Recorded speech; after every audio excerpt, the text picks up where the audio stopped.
Hi everyone, I'm Andrew Locke. Welcome to another episode of Gaffer Gear. In today's episode, we're going to be having a look at the Nanlite Forza 60C. Alright, so I only have this unit for a couple of days, so I don't have enough time to do the thorough amount of testing that I usually do, but I'll definitely be giving you enough information for you to decide if this unit is worth you purchasing. Now, this unit has taken a priority over the 720s, which I was going to review today, because I think this unit represents a substantial change in, or a substantial pivot point in lighting technology. It is not just a bigger unit or better built unit like the 720s are. This is substantially different. So this is their full color unit, but instead of being an RGB WW light, this light uses red, green, blue, amber, lime, and cyan to generate all of its colors. So let's take a look at the pros. All right, so before we get into the first pro, I'm just going to explain how this unit works. So the light engine is actually sitting right back here on the heatsink. And in order to get the light forwards into the mount area, the LEDs are sitting inside a mirrored reflector. And that punches the light forwards onto this diffuse surface here. So this surface here is essentially trying to give you one single point light source, which enables the light to work with hard light modifiers and give you good shadow qualities. Now, this has the advantage of intensifying the light beam. So that's the first pro, is how bright this is. This is actually brighter than the bicolor version. So this is full color gamut and brighter than bicolor. That sort of blows my mind to start with. But it does have one possible disadvantage, and that is the beam angle isn't as wide. And we'll talk about why that's a bit of a disadvantage later on, and it is to do with the optical accessories. If I was to take a guess at the beam angle on this, I would say it's somewhere around 90 degrees, but that's just a guess. I can't find any printed information on the beam angle. The next plus is the Cct mode, or the white light mode. Because of all of the color emitters that this thing has, it has an extended Cct range. At the moment, it's running at its top Kelvin of 20,000 Kelvin, and it'll work all the way down to 1,800 Kelvin. Now, with that Kelvin range, it does take quite a bit of twisting on the knob to go from one end to the other. Now, here's the thing. Not only does it have this huge CCT range, but it also has a full plus-minus green. So you can add 100 increments of plus green or 100 increments of magenta to match to your location lighting. Now, it also tracks the Planckian curve. And despite not having white color emitters, it has some very impressive TN30 color vector scores. Even right down at 2000 Kelvin, it comes in at 91% color render. Now, the next plus for this unit is the additional amber, cyan, and lime color emitters give this thing an increased color gamut. Now, a lot of people get color gamut mixed up with color render. They are two completely different things. Color render refers to how accurately a light might reproduce my skin tones or the color of my shirt in its CCT mode, whereas color gamut refers to the colors that the light can generate itself. So let's have a look at the color gamut. So I'm just going to scroll through. So we get some very saturated colors that you don't normally get out of an RGB light. So one good example is yellow. So let's see if we can scroll through to yellow. If you've ever tried to generate yellow out of a RGB light, you'll know that it's very hard to do. All right, so almost getting to the yellows.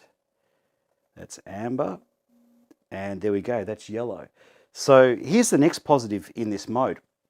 Not only does it have increased color, but it is very powerful. So in these photos here, I have the light sitting in my driveway with no modifier on it. And I've turned the house lights on so you get some idea of how bright this is. I'm not just doing an extended shutter, for example.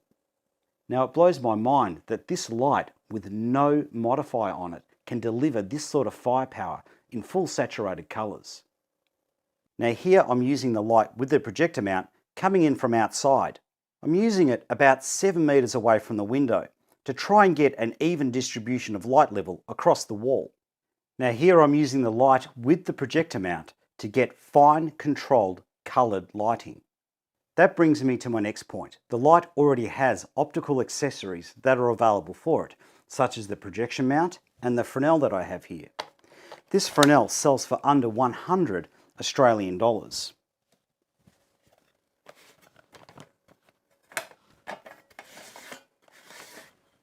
And the projector mount here sells for about 430 Australian dollars. So I'm guessing that's around maybe 350 US.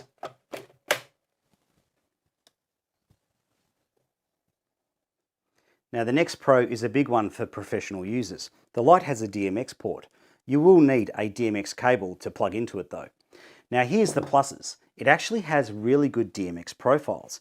It has your typical standalone profiles like CCT and HSI, which are available in 8 and 16-bit, but it also has crossover modes like CCT RGB and CCT HSI. So for example, in the CCT HSI mode, you can dial in a Kelvin, dial in a plus minus green value, and then cross over a color hue. It even has 8 and 16-bit XY coordinate modes and also an ultimate mode.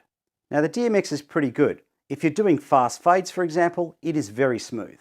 But if you're doing a transition that's, say, longer than 2 seconds, it can be a bit steppy. Now I've left the biggest pro until last. Despite all the professional features, this light sells for a prosumer price point of 700 US dollars. That's about 900 Australian dollars. And you actually get so much for that I can't figure out how to get it all back into the bag. So what I'd suggest when you buy it is take a photo so you can figure out how to get it all back in. All right, so let's have a look at what we get. So you get the light, of course, which is very well built. You get a reflector dish, so this is a 45-degree dish. Now this dish is very differently built to the dishes on the other 60s, and I suspect that's because the light has a very narrow beam. All right, so it's very reminiscent of the new reflectors that are on the Nanlux Evokes. The good thing with these reflectors is when you get further than 2.5 meters away from the light, you get very good shadows. Next thing in the kit is this little weird battery handle. So the light mounts to the top here and you connect the power into the back of the light. Now it runs off 2 MPF batteries, so I'm not going to be using this because I don't have any MPF batteries. Now if you want to mount this to a light stand will mount through here. We get a cap for the COB area. We get a regional power cable. We get the instruction books. You get a power supply which has a V-mount. And you get a Bowen mount adapter. So the reason you get a Bowen mount adapter is the light is actually physically smaller than a Bowen mount. All right, so you can use the Bowen mount adapter for any existing soft boxes that you have, things like that. And the Bowen mount also has an umbrella mount on it as well. Now before we go on, I'm just going to explain how I will be running these off batteries. So I'm going to use a 4-pin to D-tap adapter. Then I've got a 4-pin to DC cable, which I just found somewhere on eBay. And that's what I'm going to be using to run the system. Now I reckon if you had a good hunt around, you could probably find a 1-cable solution. But yeah, I sort of lost patience with that. All right, so we've gone through all the pros. Let's go through some of the negatives now.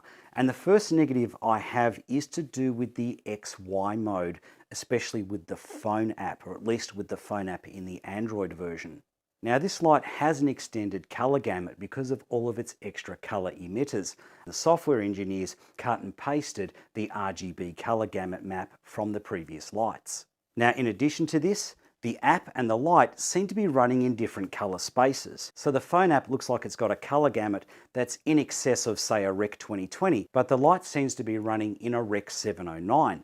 So what I mean by that is if you try to dial in a full saturated color like this, you're actually going to get something like this. Now at the moment, if you want to run the light in the XY mode over DMX, the DMX mapping information is not available yet.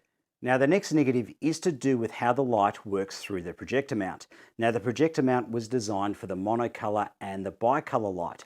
This full color version doesn't have as wide a beam, and that affects the evenness. So as you can see here, there is a lot of drop off on the edge of the beam, and this can really come into play if you're trying to do a cut from edge to edge. However, the bulk of this drop off area is outside the safe zone on your gobos. So it might be a minimal issue for you, but it is worth knowing that it's there. Also, the focus on the projections is not as even throughout the beam as it was with the monocolor and the bicolor light. However, from a distance of about 1 meter away, I don't think you can see it. And because a lot of this focus issue is to do with chromatic aberration or color fraying, it's not obvious when you're doing color projections. Because you've got a limited amount of spectrum, you get limited color fraying. So if you're projecting full saturated colors, you get incredibly sharp shadows. Now the next negative is to do with the consistency of your white light across the beam, particularly if you're using the projector mount or the Fresnel. Now it's quite unusual that you're going to come across this problem, and most people probably wouldn't even spot it when it shows up. So let me just explain what's going on. So with a monocolor COB, all of this is the same color. So you've got the same color light going through the entire beam in the projection mount, assuming you don't get things like chromatic aberration, for example, or color fraying. If this was bicolor, you'd have an even spread of warm white and cool white. Now this thing is using red, green, blue, lime, amber, and cyan all mixed together. So there's 6 emitters. Now the problem is you don't get a perfectly even color distribution across the surface here with those colors, depending on what Kelvin you've got dialed in. Now this really shows up on the projection mount at 5600 Kelvin if you're within about 1.5 meters of the subject. Now if I go over this beam here with a spectrometer, there's a difference of about 200 Kelvin from one section to another section. And there's a hue shift to roughly the equivalent of a 16th correction gel. Now if you're projecting say 2 or 3 meters, everything seems to merge together and it's less noticeable. Now where this can really show up is with the Fresnel, if you've got the barn doors really compacted in. Now closing up the barn doors really fine can make the light act like a reverse pinhole camera, or to be more to the point, a pinhole projector. In the old days, you could even see the globe inside the Fresnel lights. Now if you have a close look at the beam here, you can see that this section is slightly magenta, and this section is slightly green. Now, if you're not using the barn doors tightly boxed, this is never going to be an issue. Now, just to make sure I'm being perfectly clear here, if you were to use the light with its reflector or with no modifier at all as a floodlight, you get perfectly even color distribution, even in color modes. And with no modifier on, the shadows are as crisp as any other COB, even in color mode. That's all of the negatives covered off. All right, now let's talk about the one advantage that the color light has over the bicolor light when going through the projection mount, and that is how much defocusing range you have. Even more so in the color mode, where color fringing is less pronounced.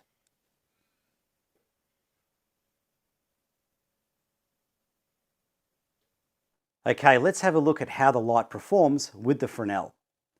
Now it doesn't seem to flood as wide as it did with the monocolor and bicolor light. However, it does seem to spot up a bit more.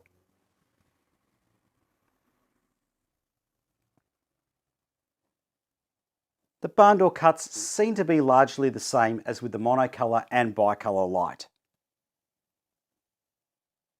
And in the color modes, you get really good barn door cuts. And the shadow sharpness is more than acceptable. Now here comes the boring part. Let's go through all the test data that I've collected. Now my apologies, I only have this light for a couple of days, so I haven't been able to collect massive amounts of data and give you the averages that I normally give you. All right, let's start off with brightness. All of my f-stop readings were taken at an ISO of 800 with a 1/50th of a second shutter at 25 frames per second. These are the results for the light at 1 meter with no modifier. These are the results for the light at 3 meters with no modifier. These are the results at 3 meters with the supplied reflector. These are the results at 3 meters with the optional Fresnel. And these are the results at 3 meters with a 19-degree projection mount. Now I've only had enough time to take a few Kelvin readings. So I've taken readings at 2000 Kelvin, 3200 Kelvin, 4400 Kelvin, and 5600 Kelvin. Let's take a look. At 2000 Kelvin, I got 1906 with a TM30 colour vector score of 91% average colour accuracy and 107% average saturation. Here are the CRI scores, and only R12 is below 90. This is the spectrum distribution, and the delta UV came in at minus 0.0026. When I dialed in 3200 Kelvin, I got 3135 with an SSI score of 81.